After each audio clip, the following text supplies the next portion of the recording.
All right, so during the 2022 campaign for the 2023 election, there were a lot of rumors about President Bola Ahmed Tinubu saying they wear pampers because in the peaceful body, they even call him shaky shaky daddy. So they say Tinubu no they fit to become the president. At the end of the day, he later became the president. And then they now said, it was all rumor, it was never true. That time na rumor. With the kind of pressure where Donald Trump they give Tinubu this period. He go need that pampers because there's no way he no go peace for body this period. Oh. The pressure is hot. So, according to the news, as you can see, Trump threatens military action in Nigeria over protection of Christians. Tinubu dey hot seat. This is what Trump said. If the Nigerian government continues to allow the buying of Christians, the USA will immediately stop all aid and assistance to Nigeria and may very well go into the now disgraced country and blazing to completely wipe out the Islamic terrorists who are committing these horrible atrocities. I am hereby instructing our Department of War to prepare for possible action. If we attack, it will be fast, vicious and sweet, just like the terrorist thug attack our cherished Christians. Warning, the Nigerian government better move fast. Oh boy, see threats. There's no way Tinubu not go peace somebody. I see a lot of people celebrating, oh, Donald Trump is coming to rescue Nigeria, you know. But at the end of the day, it's his aim actually to protect the Christians. Because whether you like it or not, this whole thing is a game of interests. But I like the pressure that they are giving to President Bola Ahmed Tinubu. Before I come to Donald Trump, I love the pressure because he did the same thing when Goodluck Jonathan was in power. Just because they wanted Goodluck out, they were pushing different agenda, different things in order to get Goodluck out of power. As you can see, he said a lot of things. Number one, let's look at the first one. So this is what President Bola Ahmed Tinubu said. He said, the buying of Christians worshippers is strongly condemnable. It calls to question competence of Jonathan to protect Nigeria. An attack to Jonathan using the Christians, right? He also made a lot of tweets to target Jonathan and to target his regime, right? He said, on the matter of security, the buck stop at the president's table. Like in other countries, Jonathan is the chief security officer. Stop Boko Haram. He also made this tweet, a military and police force assembled and paid by the Jonathan government, and PDP cannot serve national interests but their paymasters.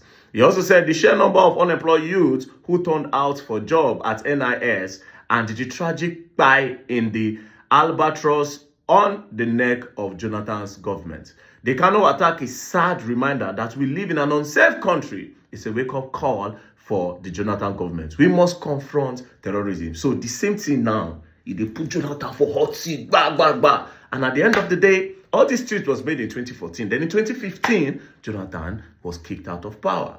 Then APC came into power. So this pressure, whether they give her a like her. But now let's come to Donald Trump. What is Donald Trump's interest in Nigeria? And how do you just wake up in the morning and say, oh, I care about the Christians in Nigeria, let's go and help them? There's definitely interest. But now let's quickly look at something. Have you noticed that all the travel where President Bola Ahmed Tinubu they do, they go America? For some reason, it goes to France, goes to UK, goes to this, goes to China, goes to almost everywhere. But it never goes to America. It does not like to go there. As a matter of fact, you cannot even see a picture of Donald Trump and President Bola Ahmed Tinubu. Why? What's going on? What is the beef? What is going on with Americans, with the American government and Nigerian government? It don't seem to be... Do you understand? Now, but if you go back, you see that Buhari and Donald Trump get something. But before Buhari and Donald Trump start to get something, something happened. Now, the first visit Buhari made to Donald Trump was on the 30th of April 2018. Meanwhile, Donald Trump became the president in 2017. Now, in that 2017, after he became the president, he made some statements. Now, as you can see, let's start with the visit.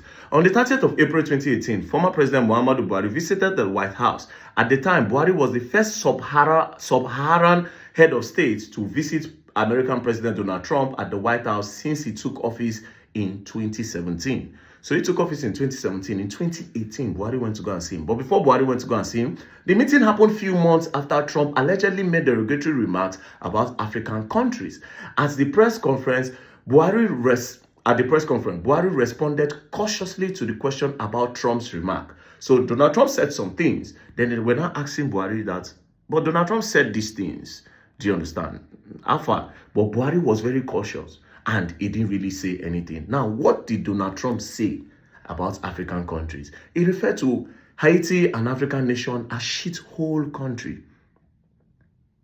Around January 2018, he referred to African countries as shithole countries, right?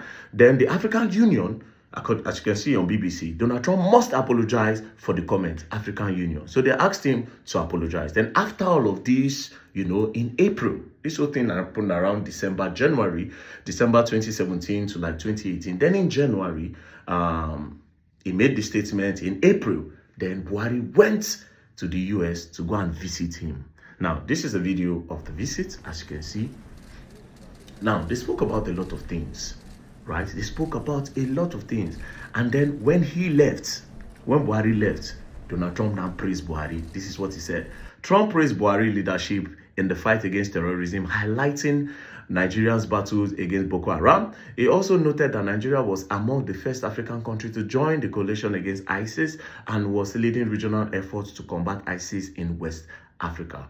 Now, after they spoke about terrorism a little, but they now spoke about the main interesting part, about the economy. Now, you people need to understand that Nigeria is a country of interest to all the world powers. All the European countries, Nigeria is a country of interest because we have a lot of natural resources with bad leaders.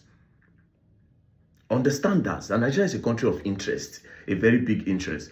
But this is part of the meeting. Support. Thank you very much. Thank you. Today I'm honored to host President Buhari of Nigeria at the White House, right here in the beautiful Rose Garden.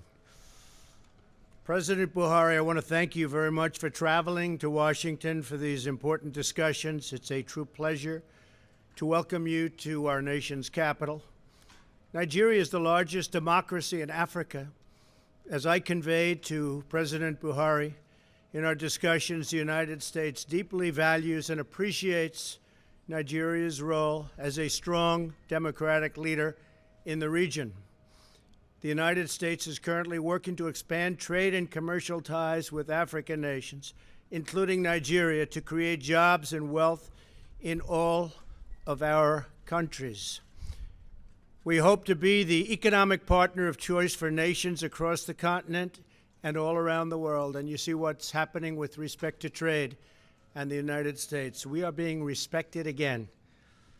I hope all African countries and countries throughout the world that we also will be supporting you and that they will likewise support us in our bid, along with Canada and Mexico. After the meeting, they talk about economy and blah, blah, blah.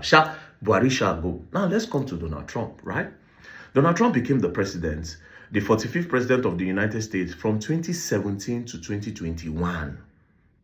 From 2017 to 2021, in 2018, Imam Buhari don't turn paddy, right? Imam Buhari became paddy in 2018. Now, let's look at the Boko Haram attacks from 2017 to 2021.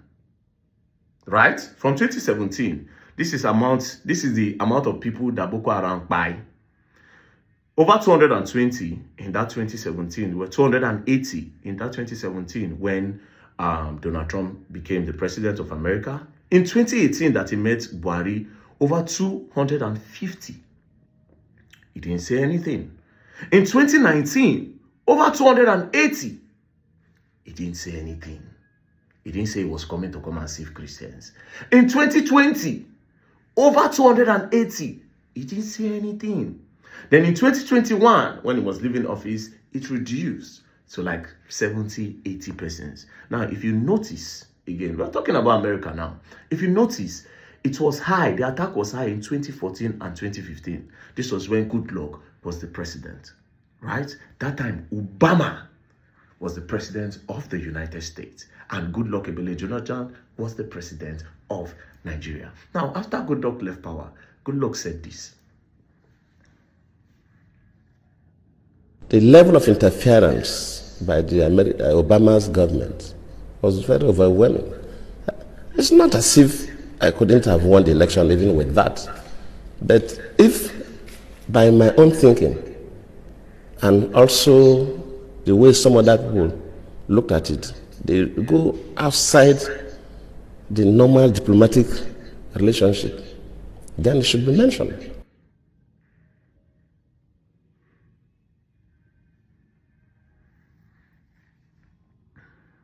Sending that person to Nigeria at the eve of election, after Obama even issued a statement directing Nigerians to vote for the next chapter, that tells you something. And we should not sweep these things under the carpet. If a foreign country, whether African country or even America or any other country, interferes with our own elections, we should mention it.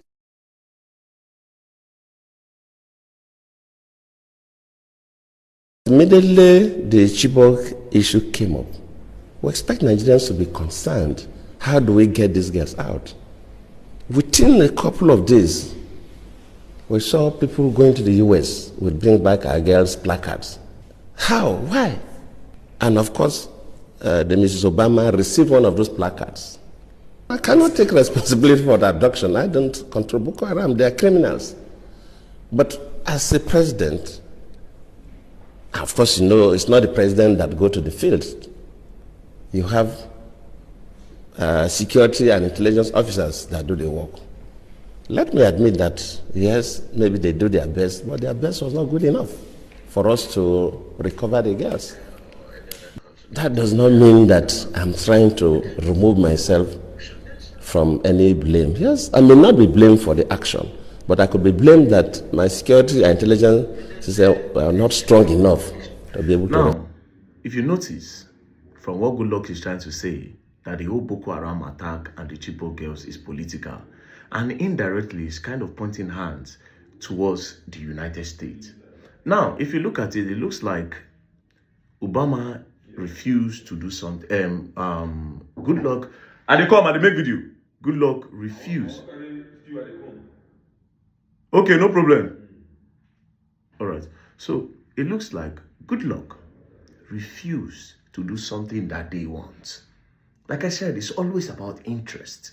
Goodluck refused to do something that they want. A day before the presidential election, this US Secretary of State came to visit Buhari. Not just that, Goodluck had stylishly told Nigerians to vote for the next chapter, which is to vote for Buhari. Now, this is where Obama had encouraged Nigerians to vote for the next chapter. Now, this is where he said it. Hello. Today I want to speak directly to you, the people of Nigeria. Nigeria is a great nation, and you can be proud of the progress you've made. Together you've won your independence, emerged from military rule, and strengthened democratic institutions. You've strived to overcome divisions and turn Nigeria's diversity into a source of strength. You've worked hard to improve the lives of your families and to build the largest economy in Africa. Now you have a historic opportunity to help write the next chapter of Nigeria's progress by voting in the upcoming election. Now, as you can see, he said you have an opportunity to vote for the next chapter, right? The next chapter was obviously Buhari. Now, when did they make this post? It was 23 May 2025. When was the presidential election? When was the presidential election? The presidential election was around March 29th. So he made this around March 20-something. And a day before our election, they sent a US representative. Now, ask yourself a question. What is the interest of America? Where make them want to talk for our politics? There's definitely something that we don't know about. Now, Obama became the president of the United States 2009, right? From 2009 to 2017, he became the president. From that 2009, 2010, 11, 12, 13, 14, 15, 16, 17, right? In that old 8 years, guess what? Obama never touched down this country. But he's talking about our politics. But he never entered Nigeria for one day. You care about the people so much, but you never visited to see how the country is doing. But you care about Nigeria to the point where you are telling them it's not time to vote for the next chapter. Do you understand? Politics, interests. Maybe Goodluck was not willing to be a boy to the West. Do you understand? Now, let's move. In the history of Nigeria, how many American presidents have visited this country? And when was the last time an American president visited Nigeria? Now, let's look at it. The first time was March 31st and April 3rd, 1978. Jimmy Carter, right? Now, the next person was Clinton. He visited in year 2000. And George Bush visited in 2003. And that time was when OBJ was the president. So the last time they visited was in 2003. 2003 to 2023 is 20 years. 2023 to 2022, that's like 22 years ago was the last time an American president visited Nigeria. But guess what? They have so much interest and so much love for Nigeria. They love us so much, but they cannot visit. Now, do you know the craziest part? Each time an American president visits Nigeria, something changes. Our economy go down a little for their own to go up. When they visited the first time in 1978, $1 was 0.606 naira. It was not even up to $1 1 naira. The first time they visited, $1 was 0.606 naira. $1 no reach 1 naira. The second time they visited in year 2000, it has gone up. $1 was 85 naira. Then the third time they visited in 2003, $1 was 114 naira. For each visit, our economy crumbled. Now make it make sense. The British went carry us as boy, were colonize us. They command America from nowhere. Back body full this whole thing. Do you understand? They back body full this whole thing. You see, then they say Donald Trump, he suddenly love Christians. Americans, and I see a lot of Americans tweeting, they want to come and save Nigeria. Bro, go and Google the Marshall Island. Go and do a research of the Marshall Island, Bikini Atoll. May you see what them do those people. Americans, they want test bomb. They face one place, test bomb. They throw them for one island where people they stay. After they throw the bomb for the island, they told them to go. Then later, they now said, oh, the island is okay. The people came back. The chemical from the bomb finished those people. Oh, you know what? SpongeBob SquarePants, SpongeBob Square. That village under SpongeBob where you see like that. That sponge, the SpongeBob gongo.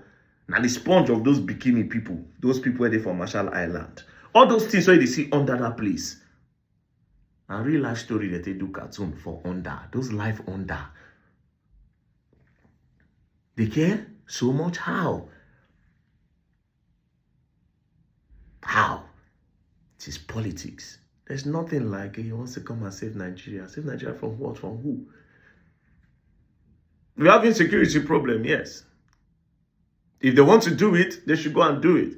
But this whole thing that you people think Donald Trump is a messiah or the Americans are messiah now, they won't come help you now. Bro, I may not like Tinubu, but bro, it goes beyond what you see. You people should be careful what you wish for. Let's look at Libya today. Although Tinubu is not doing as much as Gaddafi, you understand, Gaddafi is 10 times, 15, 100 times better than President Bola Ahmed Tinubu. Right. Gaddafi was doing well for his people. Then these people came up one day and said, oh, why is he taking so much time on the throne? Why is he this? Why is he that? And at the end of the day, they buy Gaddafi. Now, Libya does not have a government. Libya does not have a government. They suffer. Be careful what you wish for. Now, they are making it look as if it's about the Christians. They are making it look as if it's about the Christians. Well, a lot of people are buying. For me, human beings are buying in Nigeria because of insecurity. For me, it's not even about tribe or religion. For me, human being, they buy. Human being, they buy.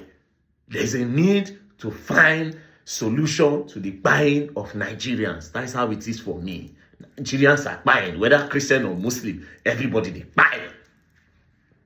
That's for me. But if they say that na Christians, na in they buy, okay, and nationally welcome them. By the grace of God, all of us did together. But I want to tell you for free that this the way they see, there's more to it than meets the eyes. And why has Tinubu been avoiding that US? Why? You should think about all of this, you know. Those Americans all are the see, so you think America want the best for you. And every day, dollar, naira, dollar, they appreciate against naira, you know. They block una from coming to their country. They make visa very hard. They make visa very hard for everybody to come. You love them so much, but you can't visit the country. You love the Christians so much, but you didn't bother to visit them. Anyways, may God help all of us. And a lot is happening in that country, you know. Not be which they say coup against Tinubu. Now, Trump don't come. Anyways, 20 elections still they come again. More they watch what they happen. You understand? But like I said, I like the pressure. In a nutshell, I like the pressure when Trump, they give President Bola Ahmed Tinubu. And I hope he yield a very, very good result. Maybe the Nigerian government will sit up now. Maybe they'll sit up properly to make sure that they safeguard the lives of Nigerians. But at the end of the day, this one where Trump they do. It's a game of interest, not a game of love. Peace and love, don't play. If you play, go and learn, and you will learn the hard way. Don't play.